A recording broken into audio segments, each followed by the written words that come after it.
V'hoyo Ekev tishma'un eis hamishpatim ha'ele ushmartem va'asisem eisam. Moshe Rabbeinu in this week's Parsha is highlighting the consequences, the benefits of living a life of mitzvahs, a life of emunah, a life of chesed, a life of Talmud Torah, all the mitzvahs that Moshe Rabbeinu has told Klal Yisrael about. He's now going to speak to them about what are the benefits of living such a life. And it really, not only is this word Ekev the name of the Parsha, but it's also the key concept of much of what is written in the Parsha. So I'd like to have a closer look at the word itself. Ekev, Ayin Kuf Beis, means the benefits. We find it in several different places. For example, in Tehillim, Perik Yud Tes, which speaks about Toras Hashem Tamima, Meshivas Nofesh, Eidos Hashem Ne'emona, Machkim Aspesi, speaking about the beauty of the Torah and the perfect nature of the Torah. The pasuk there continues, Gam avdecha nizha bohem b'shomrom Ekev Rav. David HaMelech there also uses the word Ekev to speak about Ekev Rav, the massive benefits and positive consequences of a life of Torah and mitzvahs, the life of meaning and purpose, as opposed to a life which is simply an empty life, a life of survival, a life of materialism, a life of secular values. All these things the Torah is trying to explain. Not only is the Torah requiring of us a Jewish life of this nature, but actually telling us what are the great benefits of it. V'shomar Hashem l'chos habrisvas hachesed, that HaKadosh Baruch Hu is already committed. In other words, there is already a brit, a covenant with HaKadosh Baruch Hu to protect Klal Yisrael, to install Klal Yisrael in the land of Israel and protect us from all our enemies. And the chesed, the zoche chaste ovas, the chasde ovas, which HaKadosh Baruch Hu remembers, all this is already there. The problem is we have to be worthy recipients of the chasde Hashem and the bris of HaKadosh Baruch Hu.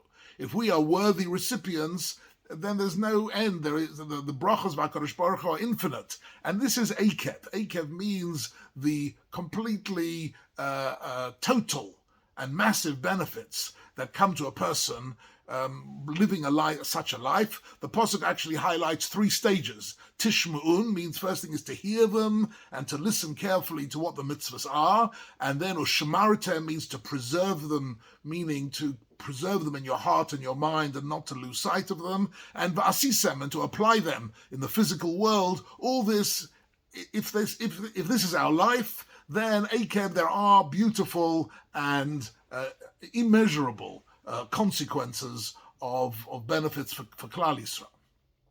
The word Ekev, though, contains interesting remozim to it. I'd like to pick up just two of them from the Baal HaTurim, who is, of course, the maestro of remez in the Torah. He says, first of all, Ekev is a Gematria of 172, and this is exactly the number of words in the Aseres HaDibros. So Ekev Tishma'un is a hidden reference to the Aseres HaDibros in Parshat Yisro, which is written with 172 words. The Aseres HaDibros in Vo'ez Chanan has got an extra amount of words, which is a subject for a separate shir. But the original luchas, the original Aseres HaDibros, is in Parshat Yisro, 172 words. So it's talking about the Aseres HaDibros. That is a remez to it. The other remez, he says, in the word Ekev, is that the word Ekev contains within it the letters Ayin Kuf Beis, can also be written Kuf Beis Ayin. So Kuf Beis Ayin is a reference to a Mishnah in Pirkei Avos chapter 1, where Shammai says, Asei Toroscha Keva. That Torah's got to be Keva. Keva meaning fixed and regular and systematic, not haphazard and just occasional. Shouldn't be an occasional part of your life. It should be kavua. It should be a fixed time of learning, a fixed time for mitzvahs. One should make it a fixture of one's life rather than something one does simply when one doesn't have any other obligations. So these are simply little types of remozim in the word keva. But I'd like to have a closer look at Rashi, who brings us in the very first Rashi of the Parsha a very fascinating concept, which is also developed further in Pirkei Avos. And Rashi says that Ekev also means, in Lashon HaKodesh, it's the heel of a person, right? The heel is the Ekev, and therefore here's a reference to ha-mitzvahs sha'odom dosh ba'akevo, those mitzvahs which a person tends to tread on with his heel, with his foot, without even noticing. In other words, mitzvahs which we just discard and dismiss without even realizing that we've trodden on them. We don't pay much attention to what we're treading on. We just walk. In fact, that part of the human being which works most on autopilot is walking.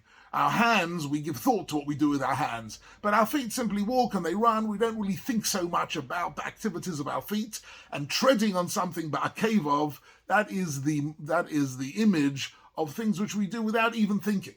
And lots of our life we live, and that's why Chazal speak about living behergel. Hergel, of course, comes from the word regel, the foot. Hergel means things that we do, we step on it without even realizing. Sometimes bein adam lachaveiro, we step on other people's sensitivities and step on their on what's precious to them without even thinking of what we're doing.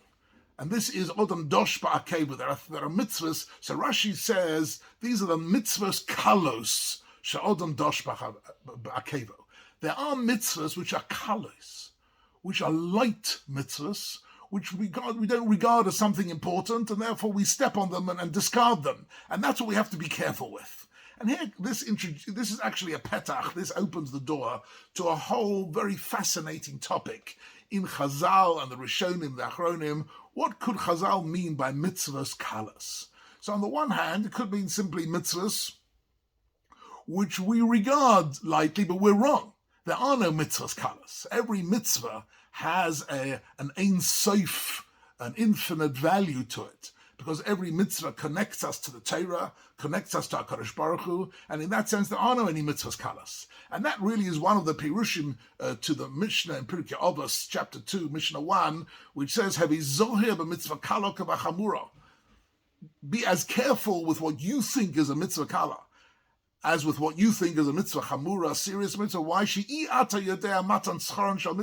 Because you have no idea, you can't fathom what could possibly be the schar even for what you think is a mitzvah kala. Right? So on the face of it, simple pshat is a mitzvah kala is a mitzvah which is easy to do. Something which is easy to say amen to a bracha, to learn a pasuk, to do a chesed, to attend a chasna, be mesameach chasen v'kala. There are things which we tend to do, which we do easily. They're not hard for us to do, right? As opposed to systematically, maybe learning Torah can be hard, making Pesach can be hard, right? There can be things, bris milah. There are certain mitzvahs which contain certain difficulties or pain involved, and there maybe we consider them as mitzvahs chamuras. But the Torah is telling us, no, you're making a mistake about this. There are sometimes doing a chesed for somebody, you think is a mitzvah kala, it's something simple, but it isn't. It's something of the essence of what we're doing here in this world. And therefore, be careful with them, because we can't actually measure the significance of mitzvahs, and that's what Rashi is telling us. That the mitzvah she'odam dosh ba'akev. The Rambam, fascinatingly, in his Perush on the Mishnah Pirkei Avos, he says, what, for example, is an example of a mitzvah kala? So he says the mitzvah kala is simchas haregel, to have simcha and yontov. He says the pasuk says v'samachta b'chagecha. To have simcha and yontov is not a difficult thing, right? You sing nigunim, you get together with your family, you go to a shul where you enjoy the tefillah, right? You sit down for a sudas mitzvah. That's not hard, right? But nevertheless, says Rambam, that's an example of a mitzvah kala which you shouldn't take lightly, because it is of the greatest significance. The second example the Rambam brings in his commentary for what is a mitzvah kala, he says, is learning Loshan HaKodesh, learning Hebrew. Learning the language of Hebrew properly, you think it's a mitzvah kala. Why do you think it's a mitzvah kala? Because in and of itself, it doesn't constitute one of the mitzvahs, but it's a mafteach. It is a key tool for understanding so much about tefillah and about Torah, learning Hebrew properly. So the Rambam says this is for him a classic example of what is something that people tend to ignore and tread on and not pay attention to, right? Because they don't realize just how significant it is. It seems to be a mitzvah kala, but really, you don't even know the tremendous sechar of this mitzvah, because the benefits are completely immeasurable. And this is, I think, a very fascinating. So you have the Ekev simply means consequences, but Rashi says no. There's a much deeper meaning here, that he refers to the Ekev, meaning the things we don't even consider. Interestingly, the Rambam in Hilchos Deis chapter 3 speaks about even things that are not technically mitzvahs. Things like getting up in the morning and having breakfast and exercising and being healthy and looking after your well-being and going to work and earning a parnasa. All these things which are a mitzvah's colors. Why are they a mitzvah color? Because they're not really technically mitzvahs, but everything that you engage in, if you do it with the right kavanah. So the Rambam here quotes the pasuk in Mishlei chapter 3, B'chol dorochecha do'ehu, v'hu yiyashe orchusecha.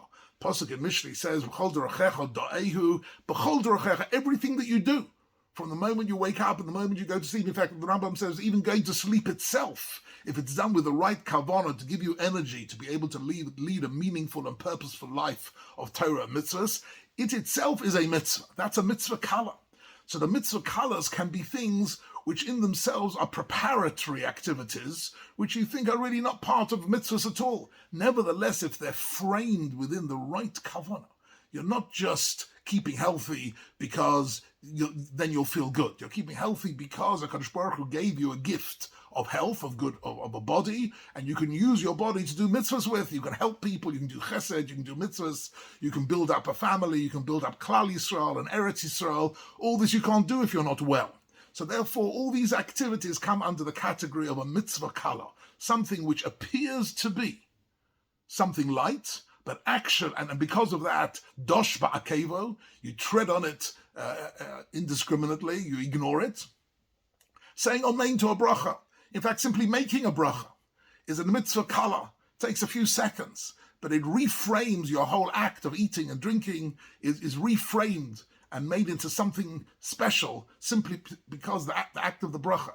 In fact, one could say that this word Ekev is partly an introduction, maybe Rashi had in mind, to one of the key mitzvahs of the whole of Parshat Ekev, which is a subject for a whole separate shia, which is V'achalta v'savata v'eirachta Hashem Elokecha, the mitzvah of Birkas HaMazon, the mitzvah of thanking HaKadosh Baruch Hu and living a life of gratitude, to thank HaKadosh Baruch Hu for the gifts of the Mazon that we have, Azonis Hakol, B'chein, B'chesed, of Rachmin, that HaKadosh Baruch Hu provides for us on a daily basis, B'chol Yom, B'chol Eisa, B'chol Shah, that in itself is a mitzvah she'odam dosh ba'akevo.